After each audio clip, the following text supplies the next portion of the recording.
The official move is a total of about 70 miles from St. Cloud to the Twin Cities, but as all Minnesotans know, it is still the state of hockey. Brett Larson takes over the Gopher program after a terrific run with the Huskies, which included 4 NCAA tournament berths and a trip to the national title game in 2021. New Minnesota head coach joins us for today's big interview. Brett, first and foremost, welcome in. And I'd say welcome to the Big Ten, but it's actually welcome back because you spent a couple of years as Steve Rollick's assistant at Ohio State. First 2 years that there was actual Big Ten hockey. What have the last few days been like for you after the hiring became official? Man, it's been a whirlwind for sure. A lot thrown at you right away. Still pinching myself a little bit. Obviously, an unbelievable opportunity at a historic program, and I certainly couldn't be more excited.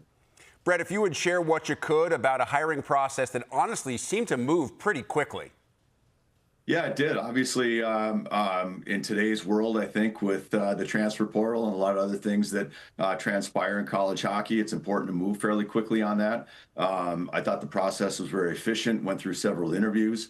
Obviously, couldn't be more excited to get the phone call that they offered me the job. So you're right. I thought it was very efficient and run very well, and very fortunate to end up with the job. What were the emotions and reaction that you had when you got that phone call that the job was officially yours if you wanted it? Well, the funny thing is, there's nothing hockey coaches like to do more than speculate. And I was getting texts for, a whole week there. The guys telling me I'm getting the job, guys telling me I'm not getting the job, guys pulling for you, all those things throughout the week. So when it finally happened, it was certainly a relief and an excitement. Took me quite a while to get through my text messages on my phone. I really appreciated hearing from so many guys, especially a lot of the guys that had played here in Worthy-Am. It was really fun to hear from a lot of friends and guys that I've gone through the hockey world with. So it certainly meant a lot, and I really appreciated hearing from everybody. So, Brett, give us an idea of what the next few weeks look like for you in terms of staff additions, personnel evaluation, and obviously roster retention, and perhaps most importantly, recruiting. Boy, you just hit the nail on the head right there. That's everything we're doing right now in the process of putting the staff together. I'm hoping to have that nailed down this week. So that's been a lot of fun. Obviously, talking to guys and making sure that we get the right fit, the right pieces in place for what we need. Also getting to know the team a little bit. We've had a couple team meetings, had the opportunity to sit down with several of the players. I'll start the rest of the individual meetings at the end of this week, going into next week. So a big part of it is really just looking at this team. What do we need? What are the little tweaks? I said in the press conference, it's not a rebuild, but there's always some tweaks to make, and there's always little low-hanging fruit that we need to improve on right away. So hopefully with the margin of error so small and winning and losing at this level, we can find those margins, and they're not big. They're just little things. So a lot of it, to be honest, is kind of a fact-finding mission. It's talking to the staff, it's talking to the players, it's getting a feel for where they're at, and then it's going to be putting those pieces together. Brett, I know you're just getting started here, but as you begin to recruit toward Minnesota, what will the balance be between obviously the terrific in-state and local talent that's in that area and the recent addition of the CHL guys who can come in and play, and this past year, specifically in the Big Ten, had such a huge impact? Yeah, it's got to be, in our case, I think it's got to be a combo, right? Minnesota talent's always fed this program. That's always going to be the bread and butter of this program. We have so many great players in the state, a great development model here. But with the changes in the rules, the transfer portal, the ability to go up north, get high-end talent in Canada, you got to be really good there. So I'd love to augment our team with a few pieces that can really help us from out of the state. You get your bread and butter from in-state, and I think that's a great combination. How would you, Brett, describe perhaps your own coaching style and the style of hockey that you want your teams to play for someone who maybe didn't have a chance to see what you did at St. Cloud?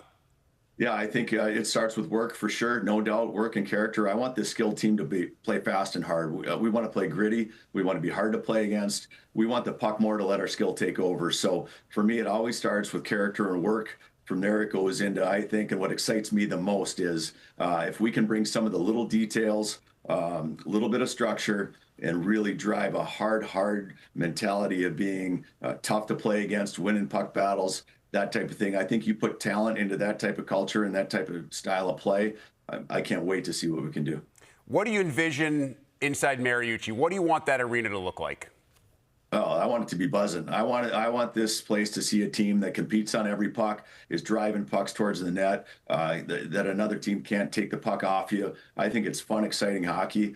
We want to get the puck to our top players to make big plays. So I think the hardest thing is college hockey is, everyone's got skill. You got to work to create the opportunities for that skill. So I want the fans to see a team that doesn't take a shift off, that plays with high intensity and energy every night, that has a really fun brand of hockey to watch in this place. Coming from one of the other elite hockey conferences in the country, you have a unique perspective. The Big Ten has 2 teams in the Frozen Four, 2 others that spent most of the season inside the top 10. Where do you view this league in comparison with the others, specifically NCHC?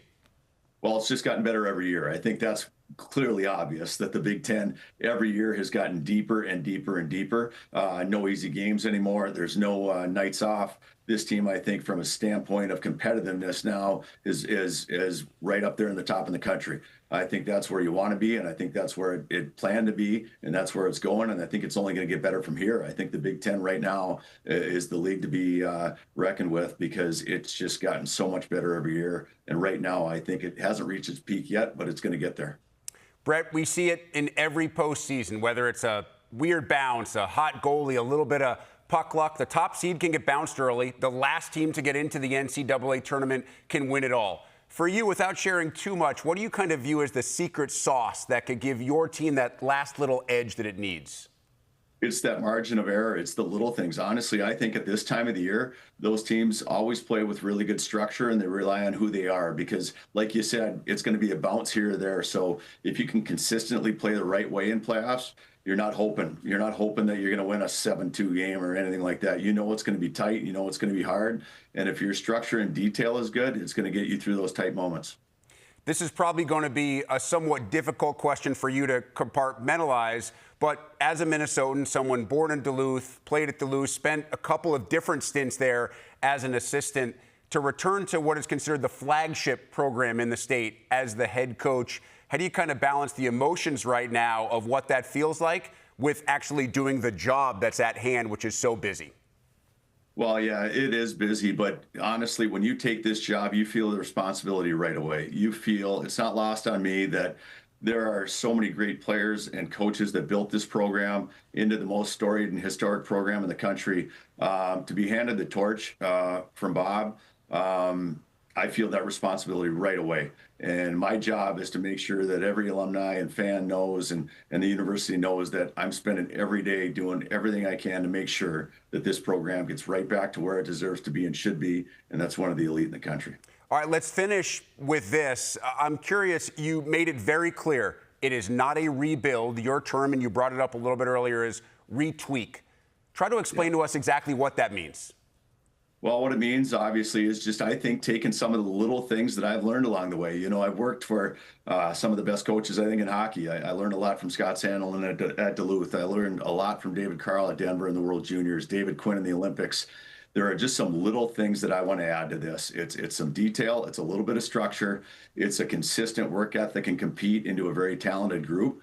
It's those little things. And that's why I say tweak. I'm not going to come in here and blow up every system and change the way we play completely. Obviously, I'm not going to blow up the lineup. There will be obviously a couple tweaks there as well, and we'll be bringing some players in, and obviously the transfer portal is an option. So it's not a total, like I said, rebuild where we're going to start from scratch. It's taken a really good core, and I think supplementing what we need and finding the little ways to get better, and I think that's the difference. Minnesota head coach Brett Larson. Coach, we appreciate the time. Wish you the best of luck, and I have to say the M looks pretty good on you. You know what? I like wearing it. It's fun. It's been a lot of fun. I'm getting a little, like I said, pinching myself this week a little bit because it's such an honor, and I'm really thankful to be here. Coach, we appreciate the time. Thank you.